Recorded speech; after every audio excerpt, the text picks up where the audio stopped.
Mr. Rodrigo, bienvenue, bienvenue dans mon petit jardin, bienvenue dans mon premier épisode de la saison 2 de Bière et Potager, poteau. Oh. Alors bien sûr, on trinque ensemble, je trinque pour toi. Oh.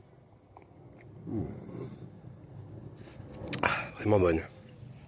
Alors, eh bien écoute, je te présente ce qui va être mon petit terrain cette année, avec le premier concombre court, comme tu peux voir, qui va bien sûr grimper sur cette belle grille, comme l'année dernière, grille que tu m'as généreusement donnée. Et avec son pote, je pense que ça commence à se lancer ici, concombre court aussi. Alors tu vois que celui-là, il est bien développé avec des ramifications. Celui-ci est un peu plus gros. Moins de ramifications, mais il a l'air assez costaud au niveau de la branche. Alors, si tu me permets, je prends ta bière. Voilà, alors qu'est-ce que nous avons cette année? Je vais t'expliquer. Nous avons ici le spot pour les concombres qui vont grimper. Et cette année, bien sûr, ils vont durer que 2 mois. Et après, je vais ressemer d'autres pieds pour la suite. Nous avons ici tout le spot à courge. Alors bien sûr, tous les pots ici, c'est pour éviter que les merles cherchent les vers de terre et me foutent du bordel partout, de la terre sur les courges. Voilà, je les protège encore avec des cloches, le temps que les limaces et les escargots ne puissent pas les bouffer.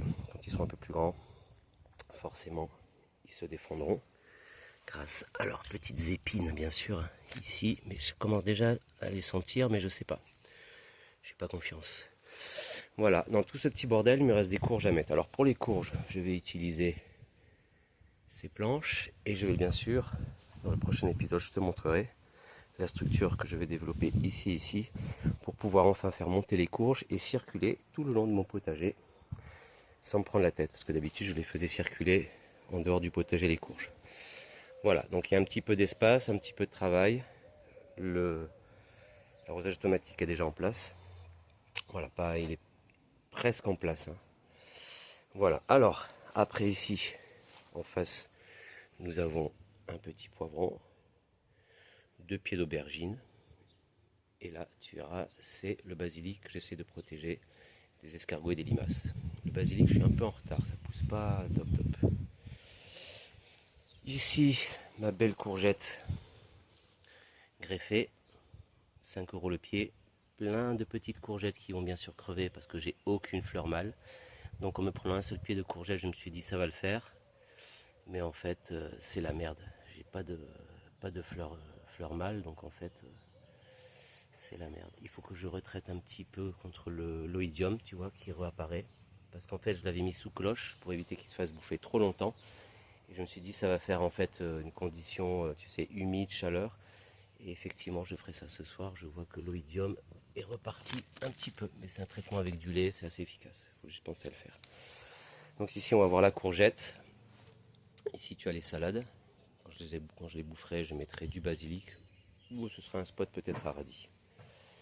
Et bien sûr, de part et d'autre de ce carré, nous avons le tournesol géant d'Amérique qui me permettra d'avoir en fait une vision ici agréable du potager avec les 2 tournesols qui vont pousser bien sûr encore. Alors tu as le jasmin étoilé qui a fleuri, bon ça dure pas longtemps, et l'autre ça s'appelle Morel faux jasmin, ramassé belle fleur. Voilà, et lui en fait c'est une bouture qu'on m'a donnée, tu vois, il est là et je pense qu'en 2 ans il va être capable de prendre toute la palissade, de faire toute la palissade. Voilà. Il va falloir que je le contrôle, que je le coupe dès qu'il essaye d'aller vers le jasmin parce qu'il va sinon il va l'étouffer. Ça franchement, et ça te donne des fleurs, tu vois, je pense que presque de début mars jusqu'à fin décembre, tout le temps.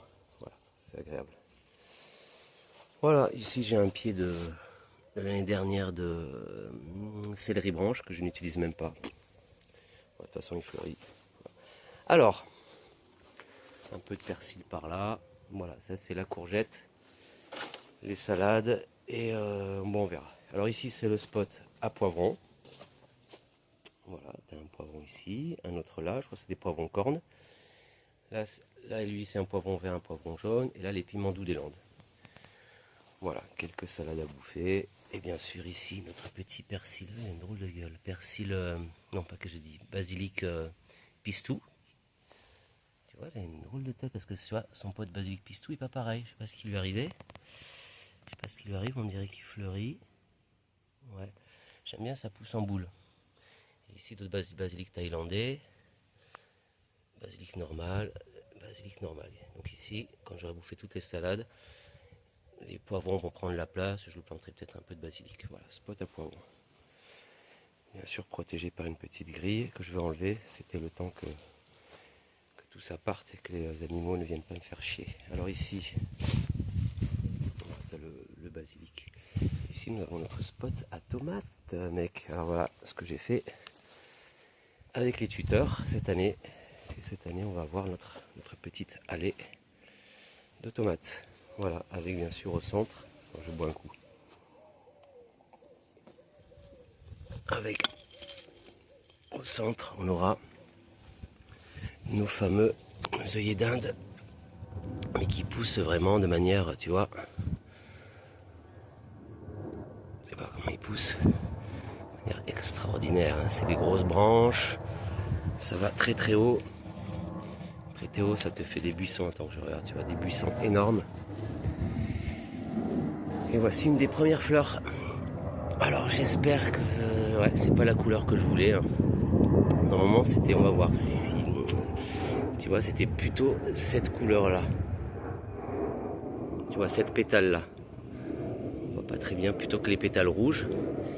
C'était une pétale, un mélange de jaune un peu plus flamboyant, on va dire. Tu vois. On verra. Voilà, c'est des beaux bouquets, hein. Tu vois, ça va être pas mal. Voilà, alors les variétés, je ne me souviens pas du tout ce que c'est. Là, il va falloir que je taille les gourmands parce que là, je suis un peu en retard, je vais faire ça après. Tu vois, c'est déjà parti ici, c'est déjà parti en deux. Il faut que j'en garde au moins un seul, tu vois, celui-ci. Voilà, je vais le tailler direct tout à l'heure. Voilà, les variétés, je ne sais pas du tout ce que c'est. Voilà. Bon, ici, la menthe, elle a repoussé, mais bon, au centre, il n'y en a plus. Là, mais les citronnelles, citron, comme on dit, elle se développe bien. Ces petites plantes ici en déco. Voilà. Et voilà, c'est tout. C'est déjà pas mal. Hein. Je te fais une petite vue de loin. Voilà. Alors la surprise, ce sera quand les tomates vont sortir. Regarde ça. Regarde ça. T'es pas jaloux? Regarde la petite tomate qui est là. Hein? Hop, petit bourgeon à tailler. Alors j'ai un pied. C'est celui-ci. Tu vois. Qui en fait, j'avais taillé les gourmands, ne me faisait plus de gourmands, sur la tige principale. Alors, on va regarder. Regarde comment il part. Tu vois, il part comme ça, un peu space. Et finalement, au bout, voilà, je me retrouve avec des nouveaux gourmands. Mais c'est parti de manière assez strange, tu vois. Excusez-moi, je filme mal, quoi. Bon, il faut que j'attache tout ça. Il faut que je taille aujourd'hui les tomates. Bon, j'en ai mis sur le côté, tu vois, des petits qui étaient en pot.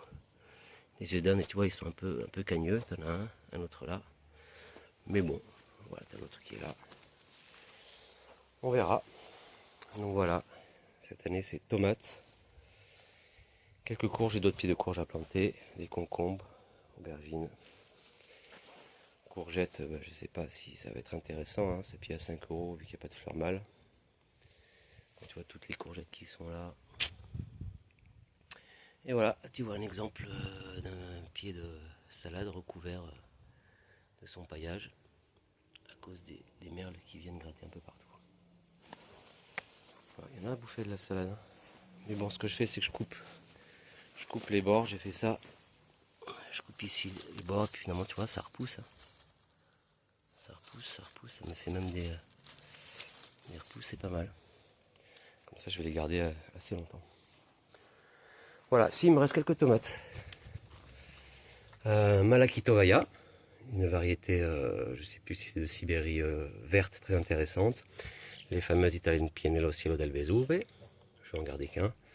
Je crois que ça c'est Malakitovaya, je vais le donner aussi. Et ici, voici les pieds de basilic, qui sont vraiment pas très en forme depuis le temps qu'ils sont sortis dans ce terreau. Que tu peux voir, hein. Tu vois le terreau, c'est... Tu le vois d'ici qu'il y a des bouts de bois, que c'est pas un terreau, voilà, c'est le terreau à 2 balles. Même en mettant de l'engrais, ça peine. Voilà, peut-être qu'en le mettant en pleine terre, tu vois, c'est comme ceci, ils viennent de se... Tu vois, ils vont finir par faire des racines en profondeur, et puis ça va se démerder. Voilà. Eh bien écoute, il n'y a plus qu'à attendre que ça pousse. Je vais bosser un petit peu sur ces tomates. Et puis voilà, hein, la structure. Et puis terminer l'arrosage. Parce que tu vois, l'arrosage automatique, pour les tomates, il est sous le pays. Là aussi, il passe par là. Il fait un cercle par là. J'ai plus qu'à mettre la jonction et mettre un autre cercle là. Bien mettre chaque petit truc en place et le tester. Parce que déjà, je commence à me rendre compte que s'il faut que j'arrose, je passe au moins minimum 30 minutes, 35 minutes. Je préfère faire autre chose. Voilà. Allez mec. Eh bien écoute, je te dis à bientôt, Rodrigo. Oh. Et puis, bonne chance avec tous tes semis et tout le reste. Allez, à très vite. Bisous.